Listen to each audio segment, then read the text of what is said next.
మేడారం జాతర మొదలైపోయింది. అంగరంగ వైభవంగా అడివంతా భక్తులతో నిండిపోయింది. రకరకాల సాంస్కృతిక కార్యక్రమాలతో అలరిస్తూ అమాయకపు అడవి బిడ్డల ఉనికిని నలుదిక్కులకు చాటి చెబుతుంది.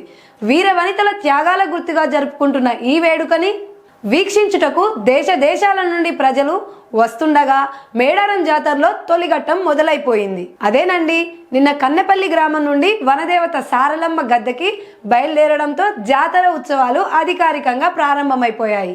గిరిజన సాంప్రదాయాలు ఆచారాల నడుమ సారలమ్మ ఊరేగింపు కన్నుల పండుగగా సాగింది. అడుగడుగున భక్తులు నీరాజనం పలుకుతూ అమ్మవారిని దర్శించుకున్నారు. డోలు తాళాలు గిరిజన నృత్యాలతో వాతావరణం భక్తి పరవశంతో మారుమోగింది. కన్నెపల్లి సారలమ్మ ప్రత్యేక పూజల్లో రాష్ట్ర మంత్రి సీతక్క పాల్గొని అమ్మవారికి ప్రత్యేక ప్రార్థనలు నిర్వహించారు. ఈ కార్యక్రమంలో జిల్లా collector Divakara, TS SP Sudheer Ramnath పాల్గొని ఏర్పాట్లని పరిశీలించారు. మేడారం జాతరని విజయవంతంగా నిర్వహించేందుకు అన్ని శాఖలు సమన్వయంతో పనిచేస్తున్నట్లు అధికారులు తెలిపారు. భక్తులకి ఎలాంటి ఇబ్బందులు కలగకుండా విస్తృత ఏర్పాట్లు చేస్తున్నట్లు పేర్కొన్నారు. తెలంగాణ కుంభమేళా మేడారం జాతరలో నేడు ప్రధాన ఘట్టం ఆవిష్కృతం కానుంది. భక్తుల కొంగు బంగారం సమ్మక్క తల్లి మేడారం గద్దపైకి కొలువుదీరనుంది. గిరిజన పూజారులు సాయంత్రం చిలకలగట్టు నుండి కుంకుమభరణి రూపంలో ఉన్న తల్లిని తెచ్చి ప్రతిష్ఠిస్తారు.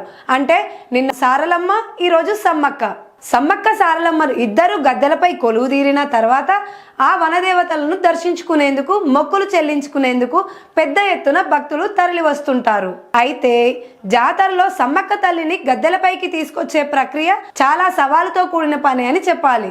సమ్మక్క తల్లి చివరిసారిగా అదృశ్యమైన చిలకలగట్టుపైకి వెళ్లి గిరిజన పూజారి అమ్మవారిని కుంకుమభరణి రూపంలో తీసుకొస్తారు. సమ్మక్క తల్లి చిలకలగట్టు కిందకి వచ్చే సమయంలో గౌరవ సూచకంగా జిల్లా ఎస్పీ గాల్లోకి కాల్పులు జరుపుతారు. ఈ సమయంలో అక్కడ ఉద్వేగభరితమైన వాతావరణం ఉంటుంది. ఇక మేడారం వన జాతరలో తొలి రోజు అంటే నిన్న సారలమ్మని గద్దెల ప్రాంగణానికి కోలాహలంగా ఆహ్వానించారు. ఇక ఈ రోజు సాయంత్రం సమ్మక్క తల్లిని చిలకలగట్టు నుండి గద్దెపైకి తీసుకొస్తారు. రేపు పగిడిద్దరాదు, జంపన్న, నాగులమ్మలను తీసుకొచ్చి ప్రతిష్ఠిస్తారు. ఇలా ఈ మేడారం జాతర 3 రోజుల పాటు భక్తుల సందడితో అలరిస్తూ ఉంటుంది.